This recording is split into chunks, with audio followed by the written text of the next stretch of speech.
Sabe, geralmente, quando a gente pensa em lidar com um problema físico iminente, tipo uma emergência, rola uma expectativa de precisão quase mecânica. Ah, com certeza. A gente quer que tudo funcione perfeitamente. Exato.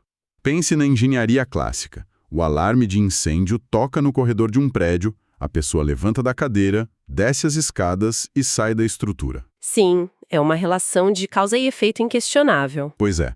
A ameaça soa de um lado e a ação acontece do outro. Simples assim. Mas sabe que tem uma linearidade muito reconfortante nesse cenário, né? A nossa mente adora essa previsibilidade. A gente se sente seguro. Totalmente. O desafio surge quando a gente sai desse alarme de incêndio local e passa para a formulação de políticas públicas.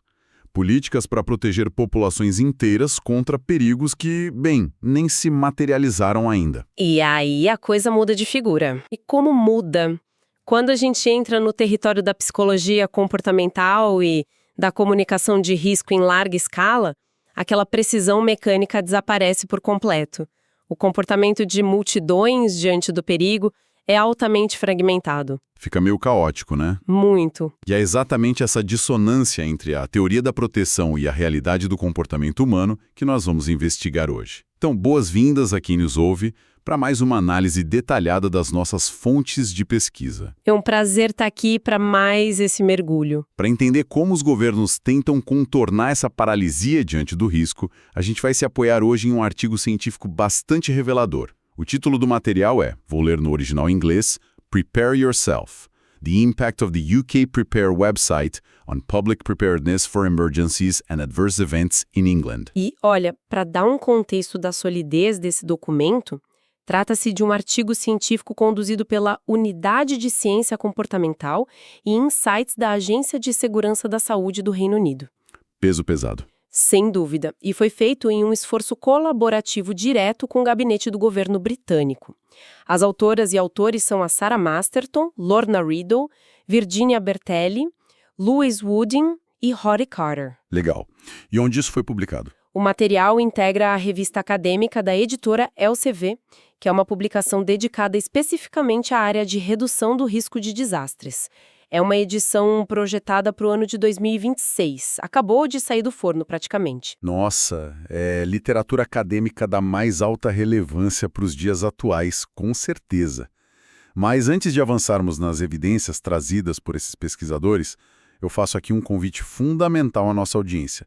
Por favor, sigam o canal, curtam este conteúdo e compartilhem com outras pessoas. Isso ajuda demais o nosso trabalho. Sim, é uma maneira simples e essencial de apoiar a difusão de informação baseada em dados reais e fortalecer essas discussões na nossa rotina.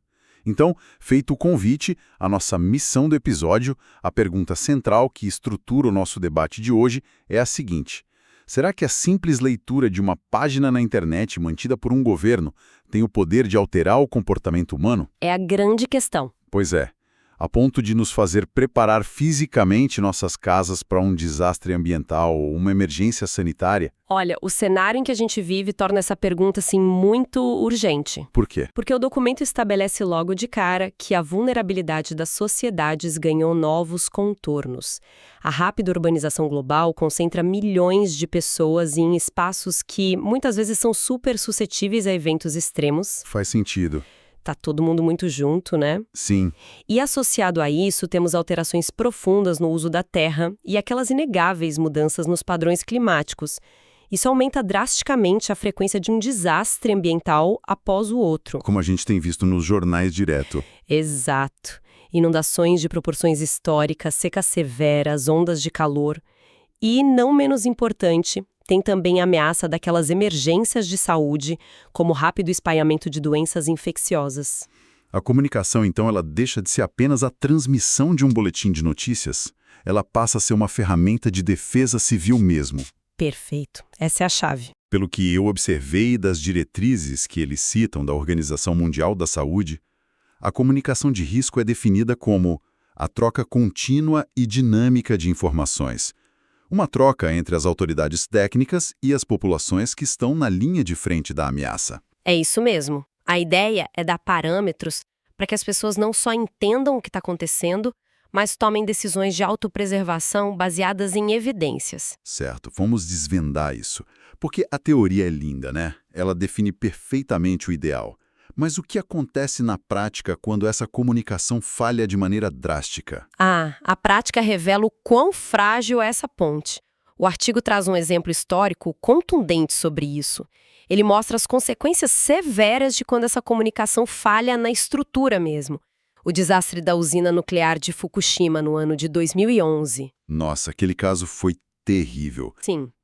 A crítica à gestão daquela crise foca intensamente na forma como o risco foi comunicado à população civil nas horas e semanas logo após o rompimento. E aqui acho que vale a gente detalhar como essa falha ocorreu. Porque não foi só uma ausência de comunicação, certo? Não é que o governo ficou em silêncio. Não, de forma alguma. Eles falaram bastante. O problema foi o formato e o conteúdo das mensagens que geraram um verdadeiro colapso na confiança pública. Entendi. Foi confuso. Muito confuso.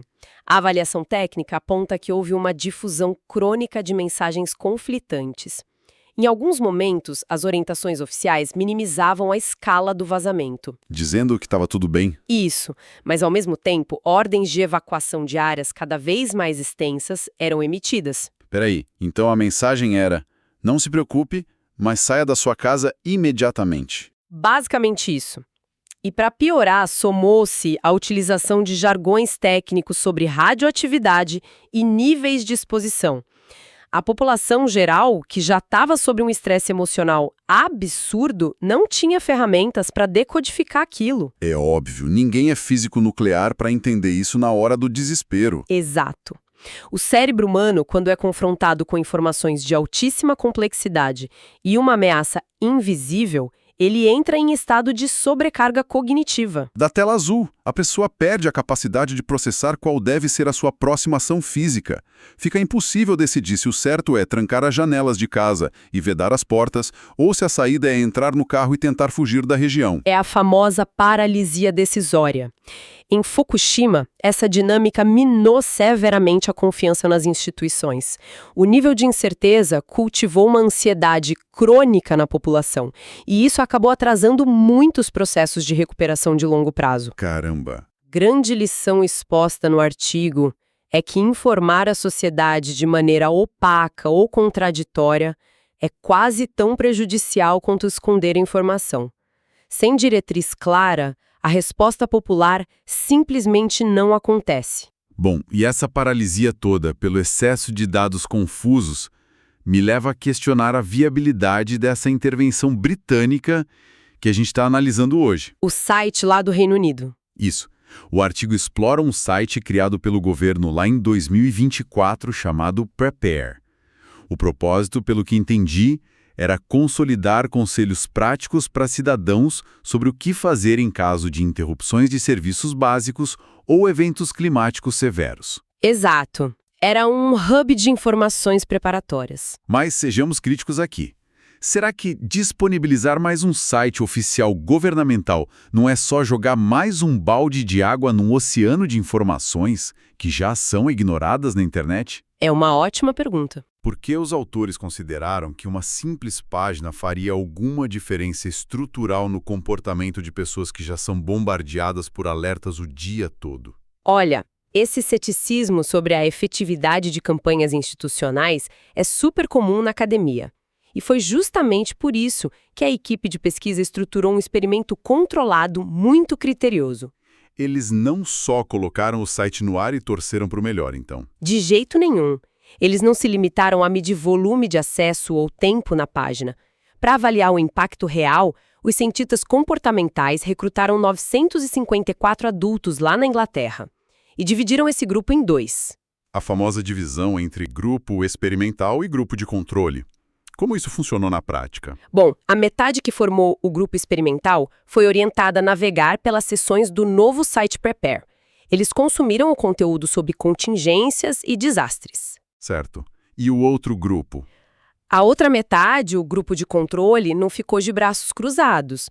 Eles foram direcionados a navegar por um site diferente, também do governo, mas o foco era em orientações sobre economia doméstica, dicas de como reduzir conta de luz, essas coisas do cotidiano. Ah, entendi. O que fortalece demais a metodologia aí é o nivelamento da carga mental, né? O que os especialistas chamam de isolar a demanda cognitiva. Exatamente isso. Porque ambos os grupos estavam diante de plataformas com aquela linguagem oficial do Estado, formatação parecida, lendo textos durante o mesmo período de tempo. Isso blinda o estudo contra aquela crítica de que a mudança só ocorreu porque um grupo ficou lendo na internet e o outro ficou ocioso. Você tocou no ponto central. O controle de variáveis foi metodologicamente impecável. Mas o elemento mais importante da pesquisa ocorreu nos bastidores cronológicos. Como assim? A linha do tempo da pesquisa. Isso. Antes de terem contato com qualquer site, todos os 954 participantes responderam a um questionário bem longo.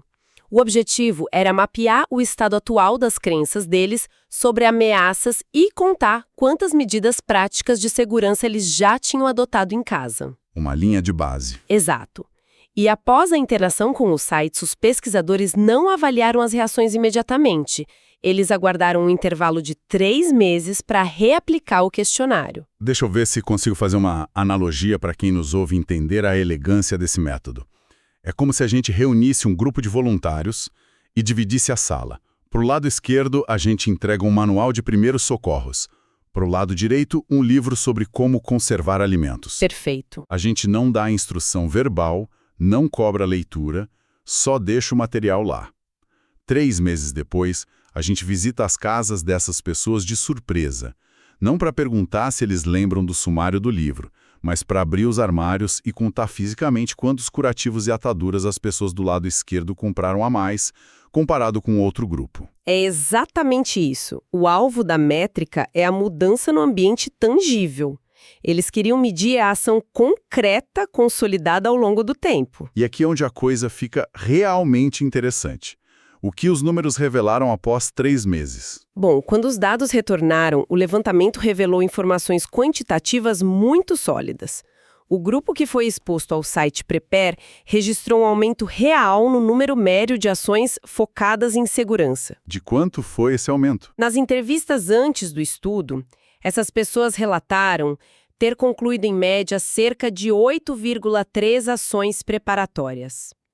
Após 3 meses do acesso ao site, esse número subiu para quase 9 ações por indivíduo. E o grupo de controle?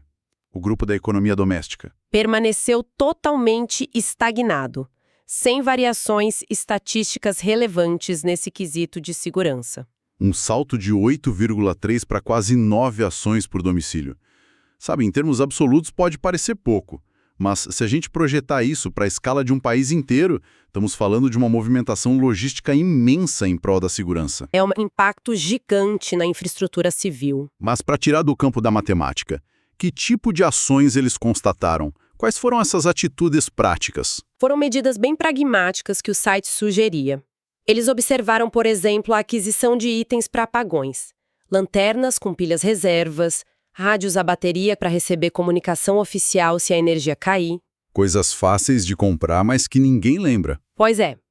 Também rolou a criação de estoques de água engarrafada e alimentos de longo prazo. E na parte de planejamento, muitas famílias registraram rotas seguras de evacuação e combinaram pontos de encontro físicos caso os celulares parassem de funcionar. Interessante. E, além dessas ações materiais, a percepção deles mudou. Sim. As análises demonstraram que o grupo experimental passou a se sentir substancialmente mais informado sobre como achar os planos de contingência da região deles. Ou seja, a intervenção de comunicação causou impacto no mundo físico. O manual gerou o estoque de ataduras. Exatamente. Mas, lendo o artigo, eu vi um detalhe e confesso que me deparei com uma contradição surpreendente. Uma descoberta que meio que desafia a lógica. Os pesquisadores confirmaram que o comportamento mudou. Mas eles mediram os aspectos subjetivos também, né? As crenças profundas das pessoas sobre os riscos. Sim, eles mediram as atitudes mentais. E os resultados indicam que essas atitudes mentais, os valores em relação à necessidade de estar preparado, ficaram praticamente idênticos ao que eram antes do estudo. Como é possível?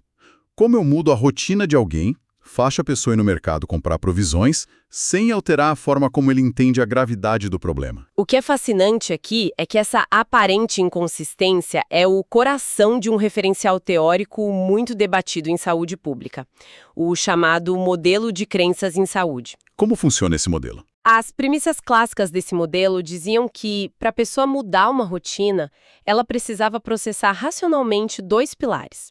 Primeiro, a suscetibilidade percebida. Que seria admitir que o desastre ambiental pode chegar na casa dela. Isso. E o segundo pilar era a gravidade percebida, que é compreender intelectualmente que as consequências trariam perdas irreversíveis. Em suma, a teoria antiga supunha que a gente precisava vivenciar uma certa angústia existencial, internalizar a fragilidade da vida, para só então sentir o impulso de arrumar um plano de fuga. Exato. Demandavam um alto custo emocional. Mas as avaliações mais recentes desse modelo introduzem um mecanismo chamado de gatilho para ação, ou Cue to Action. Gatilho para ação. Isso. A experiência com o site lá do Reino Unido mostra que a população moderna já tem uma consciência latente sobre os riscos. As pessoas assistem jornal, elas sabem que o mundo está enfrentando eventos climáticos severos. Não precisa convencer ninguém de que a chuva forte é perigosa. Exato. O que falta no dia a dia não é convencer de que o mundo é perigoso, é fornecer a ponte tática. O site eliminou a barreira da decisão porque deu orientações curtas e diretas. Ah, isso faz muito sentido. É uma analogia perfeita com o aviso sonoro do cinto de segurança no carro. Como assim? Tipo, você entra no carro, liga o motor e aquele bip chato começa a apitar. Você não coloca o cinto porque o som fez você meditar sobre estatísticas terríveis de acidentes rodoviários, sabe? É, com certeza não. Você só quer silenciar o alarme. Exatamente. A pessoa não adota uma nova filosofia de vida cada vez que entra no carro. Ela realiza a ação mecânica de puxar o cinto porque teve um gatilho claro e fácil de resolver. O comportamento acontece, a meta de segurança é atingida, mas a crença profunda do motorista sobre a mortalidade no trânsito nem foi tocada. Essa analogia é perfeita. A arquitetura das nossas reações obedece exatamente a essa lógica. O projeto digital do site operou como um intervencionismo ambiental. Transformou a inércia em uma ação quase irrefletida, mas muito útil. Genial. E tem mais. É fundamental conectar isso com outro ponto revelado pelos dados, a questão da resiliência. O que rolou com a resiliência? Apesar do grupo ter montado os kits e as rotas de fuga, a percepção psicológica de resiliência sistêmica deles não aumentou de forma significativa. Espera, isso parece meio paradoxal. A pessoa se organiza para sobreviver a um desastre e declara que não se sente mais protegida do que se sentia 3 meses atrás? Parece um paradoxo, mas na verdade é uma evidência de alta maturidade cívica. A sociologia define a resiliência não como um ato solitário, mas como uma malha de proteção coletiva. Ah, entendi. O cidadão entende que guardar água potável no armário é vital para as primeiras 48 horas, mas ele tem clareza de que a preservação do bairro dele não depende só da despensa de casa. Depende da infraestrutura como um todo. Exato. Depende da garantia de que o hospital mantenha os geradores funcionando, que as rodovias não desabem sob chuvas intensas, que a defesa civil opere bem. O indivíduo sabe que o esforço privado resolve só a fração inicial do caos. Nossa, essa separação de escalas é muito prática. Voltando para o básico, é como ter um extintor na cozinha. Sim. Ter um extintor na parede me garante o poder de apagar uma frigideira que pegou fogo. É uma solução tática e local. Mas ter aquele extintor não reduz em nada o meu pânico se o jornal avisar que um mega incêndio florestal está chegando na minha cidade. São esferas operacionais que não se anulam. Exatamente isso. A metáfora ilustra bem as descobertas do estudo. Os entrevistados não se sentirem mais resilientes não é uma falha do site.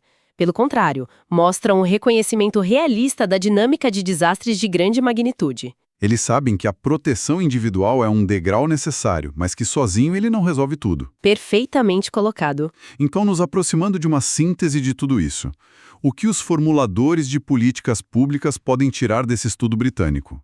Para mim fica evidente que sites bem desenhados, com linguagem simples e diretrizes diretas, têm um poder real de impulsionar pequenas ações de segurança. Com certeza. Eles funcionam como esses gatilhos práticos, acionando o comportamento preventivo das famílias, mesmo que não transformem as crenças fundamentais da sociedade. E olha, a grande contribuição desse material publicado na Elsevier é justamente fornecer um norte balizado por evidências. Em vez dos governos gastarem orçamentos absurdos em campanhas alarmistas, tentando induzir reflexões filosóficas, que geralmente só geram fadiga e paralisia, o estudo indica outro caminho. Um caminho mais prático. Exato. Focar na arquitetura de escolhas, reduzir barreiras, dar listas de verificação factíveis, converter os alertas gerais em passos lógicos que a pessoa possa fazer ali na hora. O foco não deve ser convencer as massas a debaterem o clima, mas facilitar a execução da próxima tarefa que pode salvar a vida delas. É um casamento excelente entre as expectativas da gestão de risco e as realidades da natureza humana. Bom, antes da gente se despedir, em compromisso com a transparência do nosso formato, eu informo a nossa audiência que o conteúdo apresentado nesta análise é uma síntese automatizada e ela foi produzida com suporte de tecnologias de inteligência artificial. E a gente sempre recorre a essa metodologia justamente para garantir a fidelidade e a objetividade das fontes científicas originais. Sem dúvida alguma. E para encerrar o nosso mergulho de hoje, eu quero deixar com quem nos acompanha um pensamento provocativo para levar para o resto da semana. Vamos lá. A gente acabou de ver dados provando que o contato com uma simples lista de passos operou como estímulo exato para acionar o piloto automático da prevenção civil. Então, que outros comportamentos cruciais, seja na saúde física, na estabilidade financeira ou na comunidade, a gente está deixando de adotar hoje? Só porque não recebemos um empurrão certo, né? Exato. Só porque o nosso ambiente digital e físico não nos fornece o gatilho adequado. Se a gente consegue encurtar o espaço entre o descaso e a prevenção, só estruturando melhor a informação, como podemos usar essa arquitetura de escolhas no nosso dia a dia? Fica a reflexão de como transformar pequenas ações numa verdadeira resiliência coletiva. É uma excelente provocação. Bom, por hoje é só. Muito obrigado a quem nos ouviu e até a próxima análise.